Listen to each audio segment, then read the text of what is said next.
students. So this is the part 2 video in which we are going to study about the adaptation.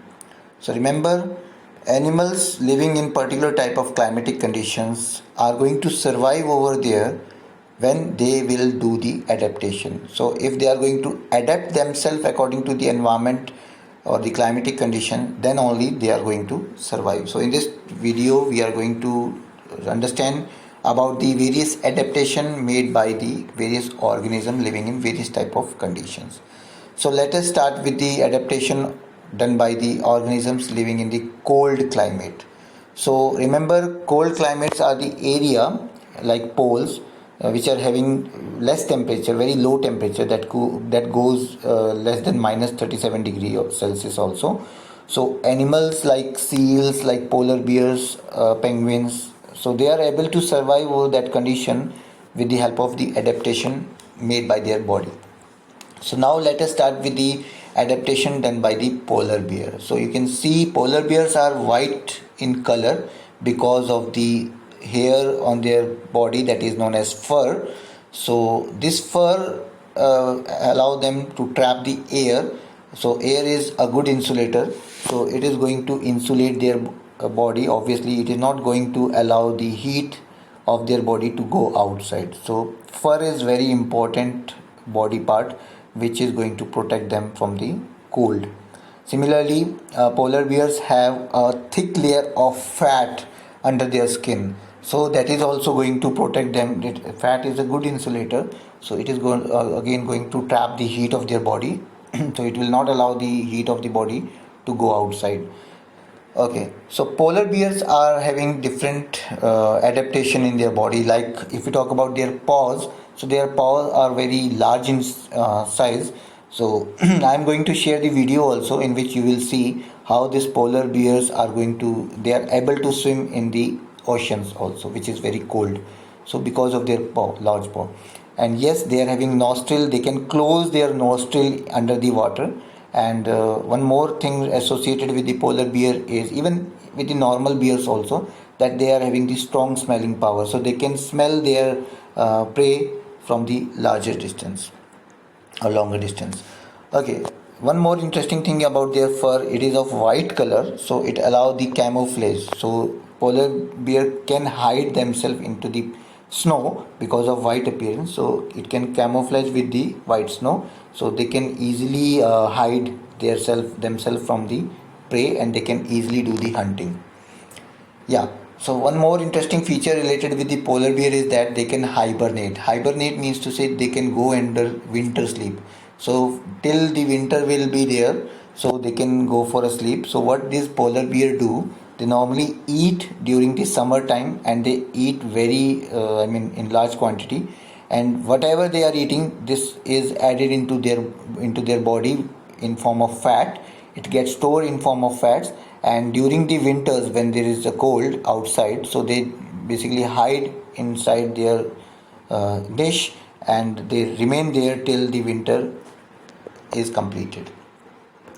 Okay, similarly there is an organism that is known as penguin. So penguins are also adapted to protect them from the cold, and yes, they are having feathers onto their body part. They are having the layer of fat just like polar bears to protect it from the cold.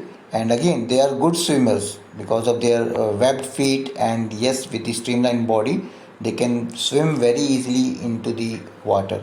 And the color of these penguins is white, so that they can easily camouflage it with the white snow.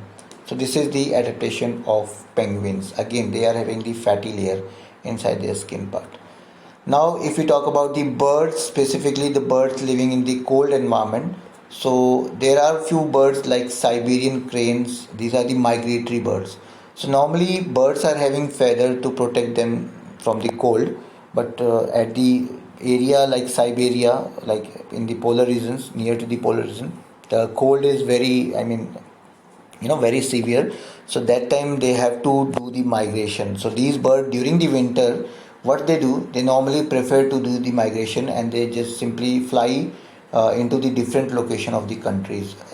They can even cover the distance from Siberia to India, so they can reach to India also. and when the winter is over, when summer is going to be start in India, so they go back to their native place. So this is migration, and that is why these birds, Siberian cranes, are known as migratory birds. And yes, you can see, so they come here for breeding also. So in when they are coming to India, like Sultanpur sanctuary is famous for it. So this they are going to increase their number by breeding.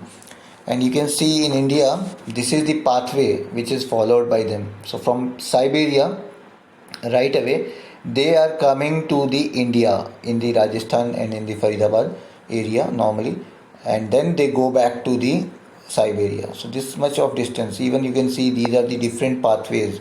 So these are 8 different type of pathways. So these birds are coming from different area of the other countries, so like they are moving. So this is migratory birds can do. Now we are going to talk about the seals. So what are the adaptations made by seals to protect them from the cold? So again, they are having the thick layer of fat that is called as blubber. So the blubber is there which is going to protect it from the cold. And now we will talk about the adaptation of organisms which are living in hot climate in the desert condition. So like camels. So you have already studied about the adaptation of camels in the lower classes. So in particularly hot climates, so normally animals living in such area spend their daytime in by living inside the hides and in the shady place.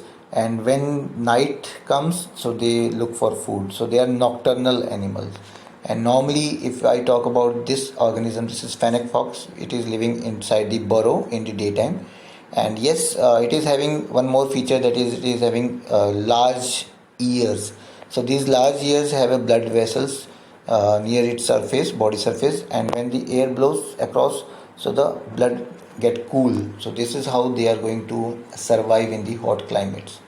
So, and yes, animals living in desert, they sweats in very little amount and urinate also in very little amount to conserve the water.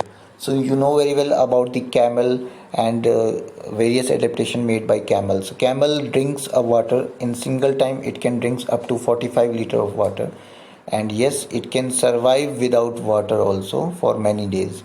And yes, it can eat and it can remain starved without eating for many days.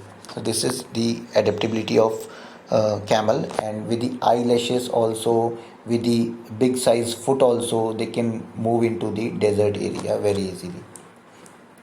Okay, now we are going to discuss about the adaptation made by the hot and wet climates in the hot and wet climates by the organism, specifically in the tropical rainforest. Remember, tropical rainforest are the area near the equator. So these are the rainforests which are located near the equator. So you can see this is the green color patches, which is the rainforest. So you can see this is the Africa part, this is the South America part. So these are the area where more amount of rainforest is available.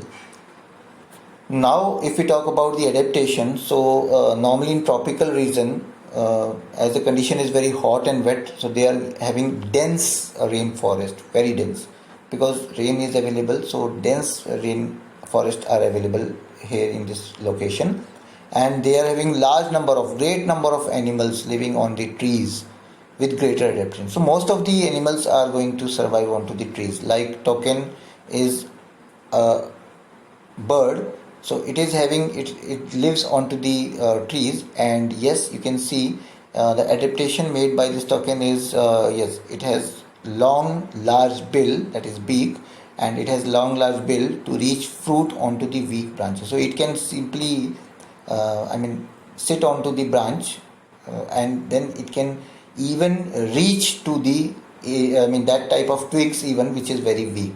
So it can collect the fruit, it can eat the flowers with the help of this large bill. So this is the adaptation in this particular bird.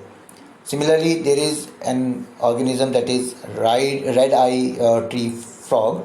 You can see in this picture. So this is red eye, as you can see. So what is their adaptation is they are having sticky pads on its feet. So you can see, so it can easily climb onto the trees also. So this is the great feature of this red eye tree frog. Similarly, you can have the lion-tailed macaw, and yes, it is also a good climber, and it lives onto the tree only, and whatever food, so they get on from the trees part only, so they never come down for the food. I mean, they lives onto the tree only. So this is the, I mean, they are having long tail and good, what we can say, grip of their hand and limbs to climb onto the trees. Now there are some other organisms like jaguar, as you can see in this picture.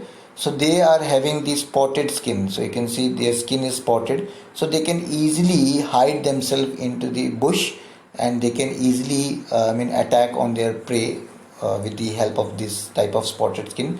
So they cannot be identified easily by their prey. So they can easily hunt down the prey by this camouflage technique.